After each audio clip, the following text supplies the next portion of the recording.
I went to college. I went and worked out 5 hours a day, and I was working on construction, because in those days in bodybuilding there was no money.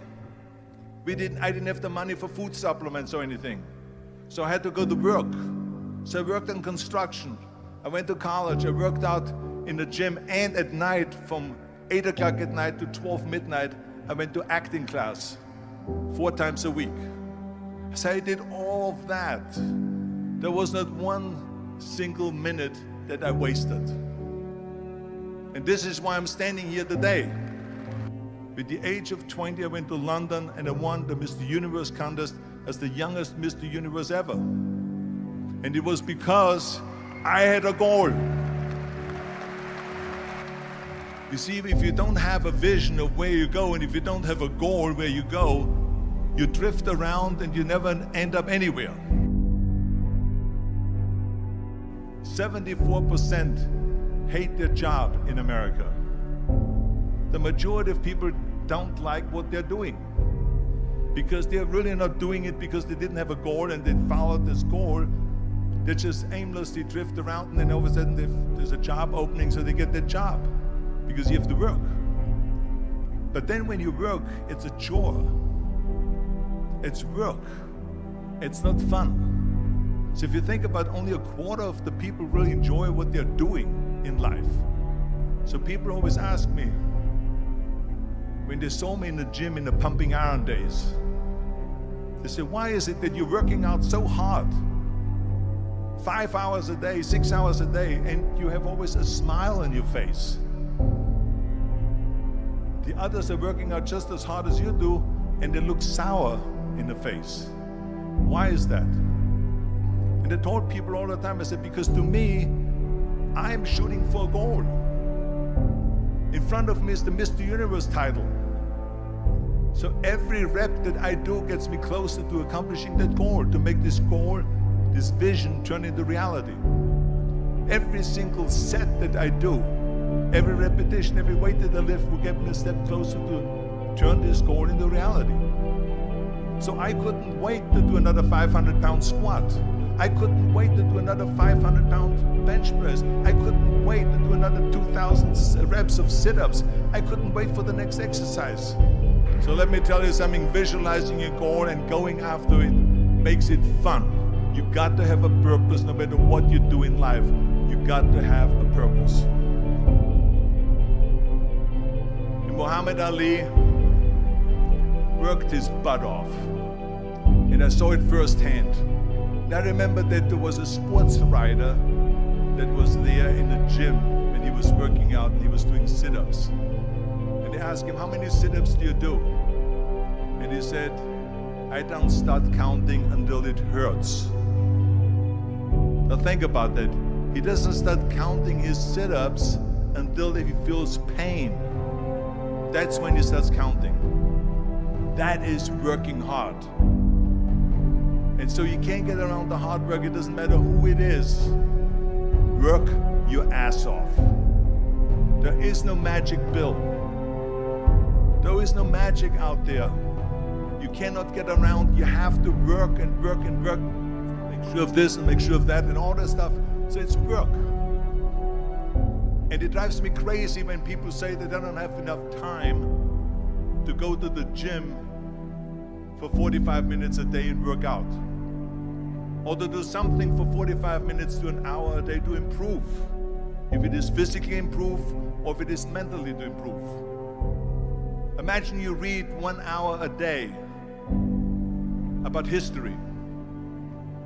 How much you will learn after 365 hours in 1 year. Think about if you study about the history of musicians, of composers, how much you would know.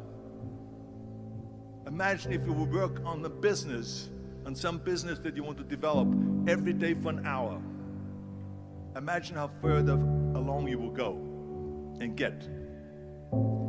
So it drives me nuts because when people say we don't have the time, we have 24 hours a day. We sleep 6 hours a day, so that gives you still 18 hours. There's someone shaking their head out here in front. They say probably, I don't sleep 6 hours, I sleep 8 hours, right? Or just sleep faster. So we have 18 hours a day. The average person works around 8 to 10 hours.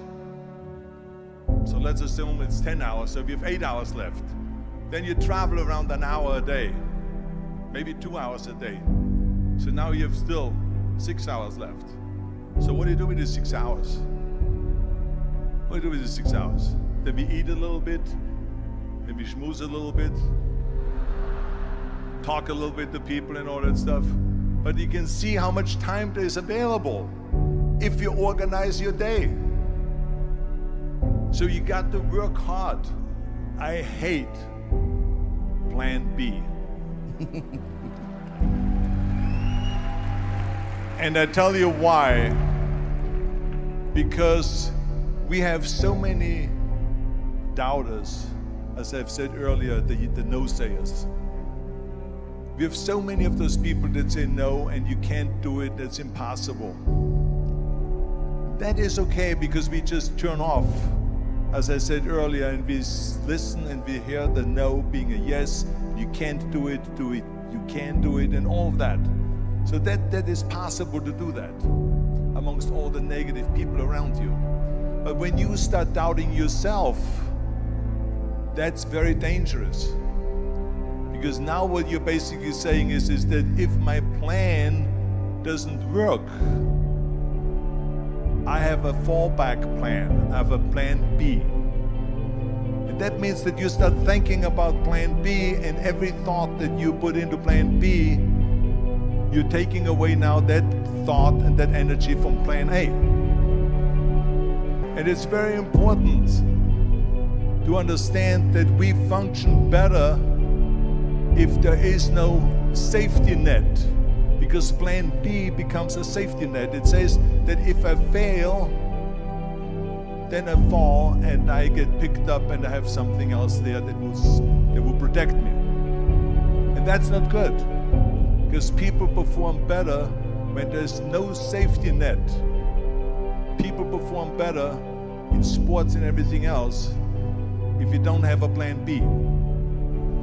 I'm telling you, I've never ever had a plan B. I made a full commitment that I'm gonna go and be a bodybuilding champion. I made a full commitment that I'm gonna be in America. I made a full commitment that I'm gonna get in the show business and I'm going to be a leading man. No matter what it takes, I will do the work. I will do the work over and over and over until I get it. And the same was in politics and everything like that. So to me, it is very dangerous to have a plan B, because you're cutting yourself off from the chance of really succeeding. And the reason, one of the main reasons why people want to have a plan B is because they are worried about failing. What is if I fail, then I don't have anything else? Well, let me tell you something, don't be afraid of failing, because there's nothing wrong with failing. You have to fail in order to climb that ladder. There's no one that doesn't fail. Michael Jordan said in one of his interviews, when they said, "You're unbelievable, you're the greatest basketball player of all times." I mean, tell me about that. And he says, well, you're just mentioning the successes. But he says, for me to become the greatest basketball player, I missed 9,000 shots when I was playing basketball at the NBA games. So during these games that he was so successful, he missed 9,000 shots. Does it make him a failure? No. He's one of the greatest basketball players of all times, but he failed 9,000 times. Do you get it? We all fail. It's okay. What is not okay is that when you fail, you stay down. Whoever stays down is a loser. And winners will fail and get up, fail and get up, fail and get up. You always get up. That is a winner. That is a winner. I failed in bodybuilding. I lost bodybuilding competitions. I lost powerlifting competitions. I lost weightlifting competitions.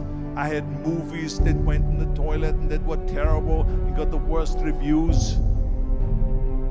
And in politics, I remember I had many of the initiatives on the ballot, and we lost. My approval rating in California went down to 28%, and then it went back up again, and I won again the governorship. Hey, we all lose. We all have losses. This is okay, and this is why I say don't be worried about losing, because when you're afraid of losing, then you get frozen. You get stiff, you're not relaxed.